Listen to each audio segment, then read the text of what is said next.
नमस्कार विद्यार्थियों। आज हम चर्चा करेंगे हिंदी के प्रसिद्ध साहित्यकार यशपाल द्वारा रचित कहानी पर्दा के बारे में, जो कि आपके पाठ्यक्रम में है। कहानी पर चर्चा करने से पूर्व देखिए बच्चों, कहानीकार के बारे में कुछ महत्वपूर्ण बातें जिनके बारे में आपको मालूम होना चाहिए, उस पर चर्चा करते हैं। तो कथाकार यशपाल हिंदी साहित्य में प्रेमचंदोत्तर युगीन कथाकार है। यशपाल मार्क्सवादी विचारधारा से प्रेरित साहित्यकार रहे हैं। प्रेमचंद के बाद यशपाल एक ऐसे कहानीकार के रूप में सामने आते हैं बच्चों, जिन्होंने मानवीय सरोकारों के अलावा परिवार के अंदर होने वाली घटनाओं को अपनी कथा का आधार बनाया। उन्होंने समाज की विभिन्न समस्याओं को लेकर कहानियों की रचना की। उनके कुछ प्रमुख कहानी संग्रहों के नाम मैं आपको बताती हूँ, जैसे पिंजड़े की उड़ान, वो दुनिया, तर्क का तूफान, फूलों का कुर्ता आदि।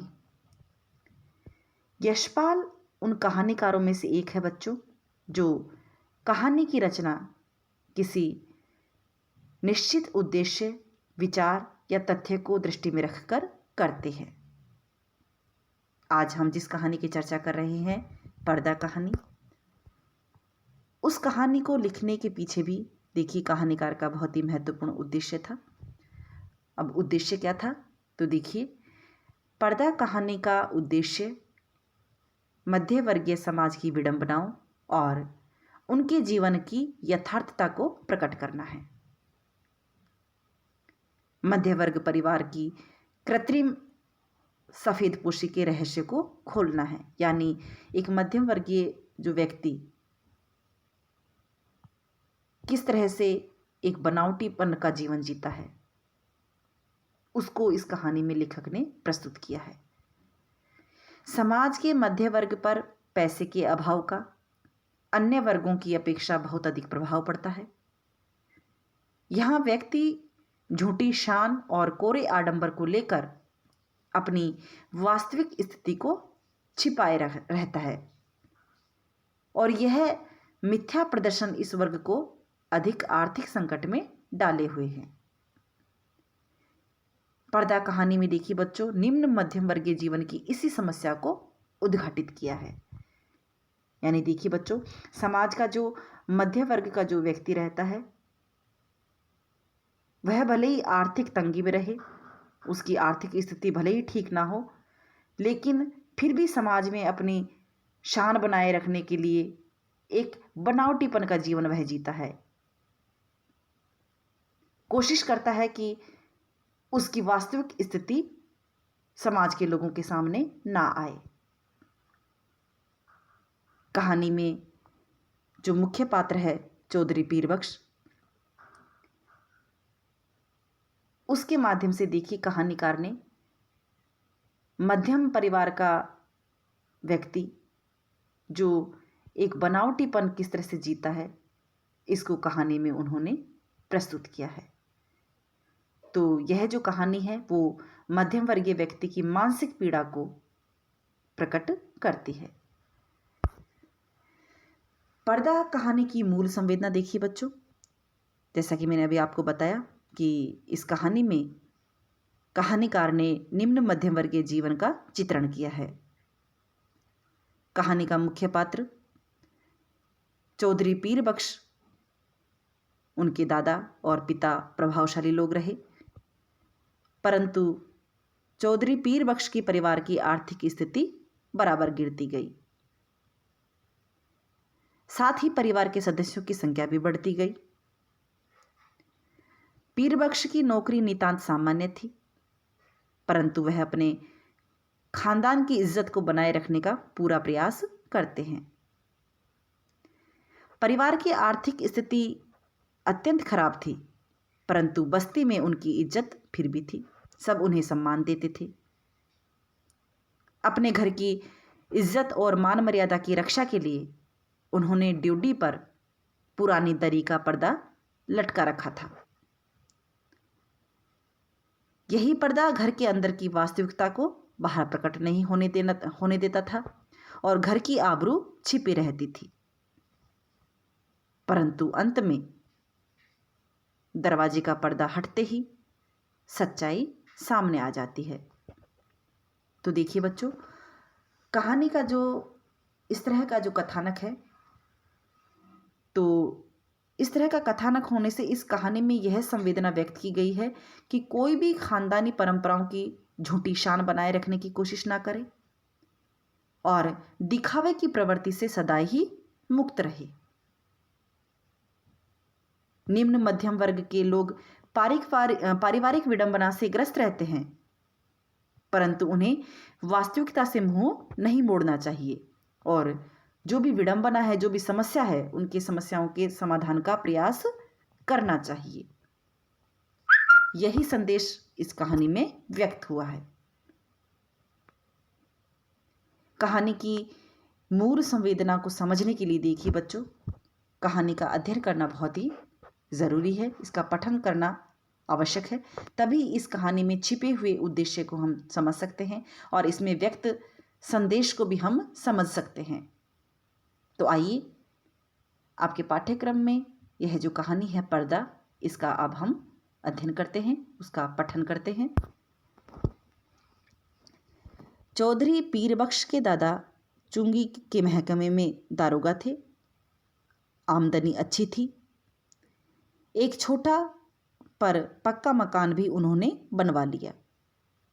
लड़कों को पूरी तालीम दी।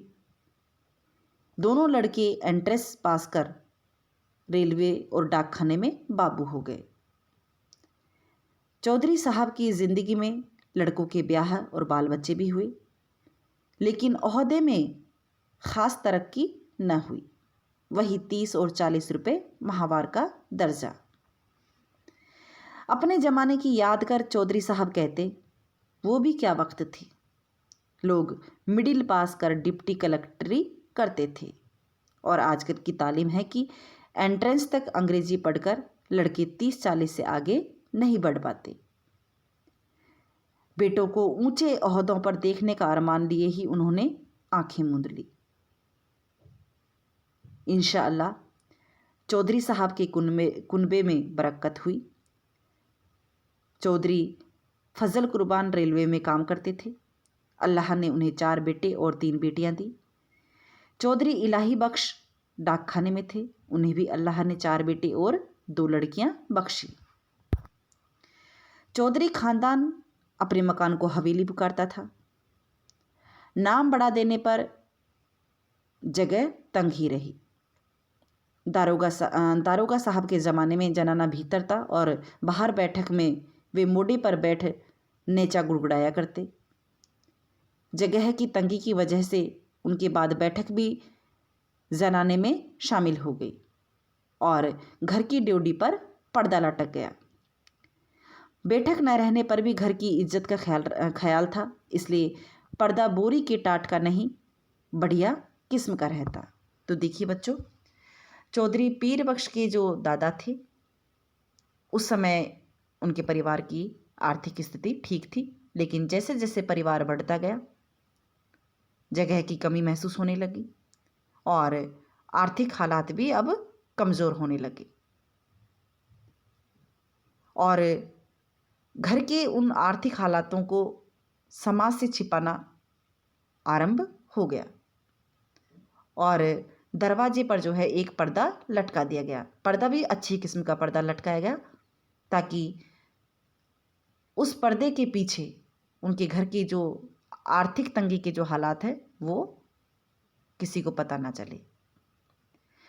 जाहिर है दोनों भाइयों के बाल बच्चे एक ही मकान में रहने पर भी भीतर सब अलग अलग था। ड्योढ़ी का पर्दा कौन भाई लाए, इस समस्या का हल इस तरह हुआ कि दारोगा साहब के ज़माने की पलंग की रंगीन दरियां एक के बाद एक ड्योढ़ी में लटकाई जाने लगी।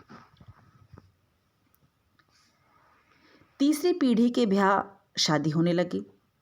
आखिर चौधरी खानदान की औलाद को हवेली छोड़ दूसरी जगह तलाश करनी पड़ी। चौधरी इलाही बख्श के बड़े साहबजादे एंट्रेंस पास कर डाक खाने में 20 रुपये की क्लर्की पा गए। दूसरे साहबजादे मिडिल पास कर अस्पताल में कंपाउंडर बन गए। ज्यों-ज्यों ज़माना गुजरता जाता, तालीम और नौकरी दोनों मुश्किल होती जाती। तीसरे बेटे होनहार थे, उन्होंने वजीफ़ा पाया।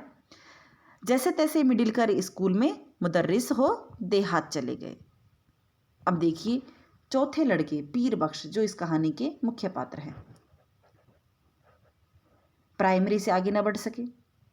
आजकल की तालीम माँ बाप पर खर्च के बोझ के सिवा और है क्या। स्कूल की फीस हर महीने और किताबों, कॉपियों और नक्शों के लिए रुपए ही रुपए। तो यहाँ पर देखिए आप शिक्षा का अंतर भी देख सकते हैं। चौधरी पीर बख्श का भी ब्याह हो गया। मौला के करम से बीबी की गोद भी जल्दी ही भरी।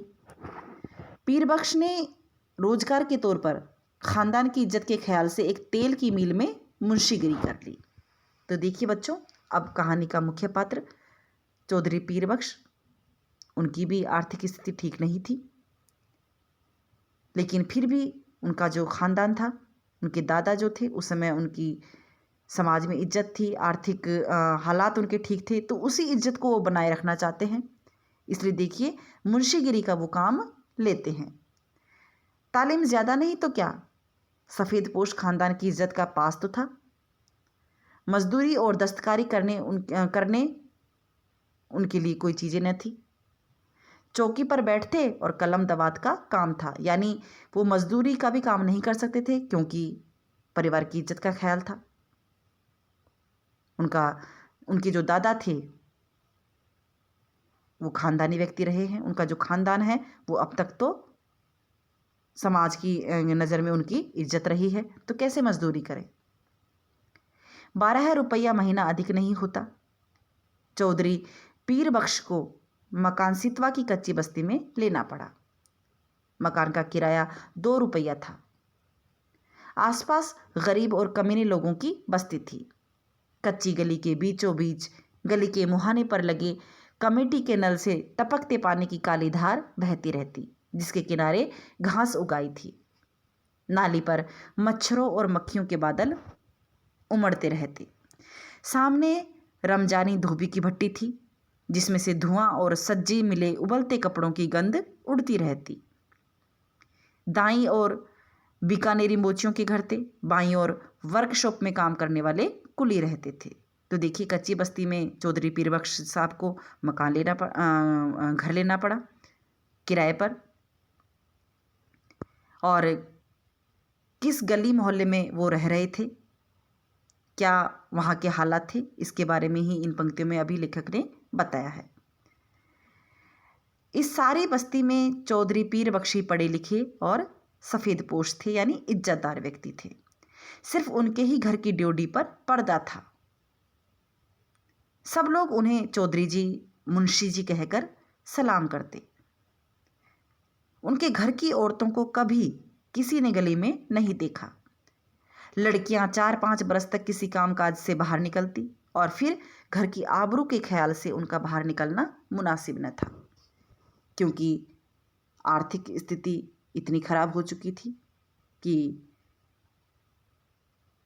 घर की जो औरतें थी वो इसलिए बाहर नहीं निकलती थी ताकि उनके कपड़ों से कहीं उनके घर की पोल ना खुल जाए।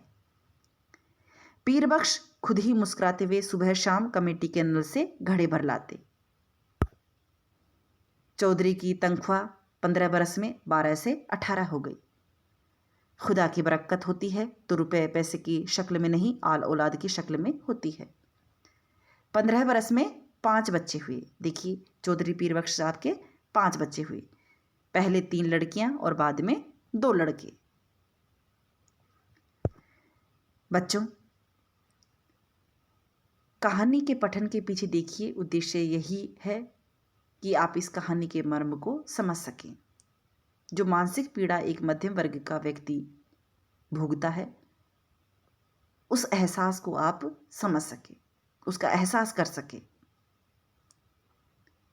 इसीलिए हम इस कहानी का पठन कर रहे हैं आज। अब हम यहीं इस कहानी को विराम देते हैं बच्चों। कहानी का अगला भाग हम अगले वीडियो में उसका पठन करेंगे। लेकिन बच्चों, आपको कहानी तभी समझ में आएगी जब आप इस कहानी का पूरा पठन करेंगे, आगे आने वाले वीडियो भी इसको देखेंगे।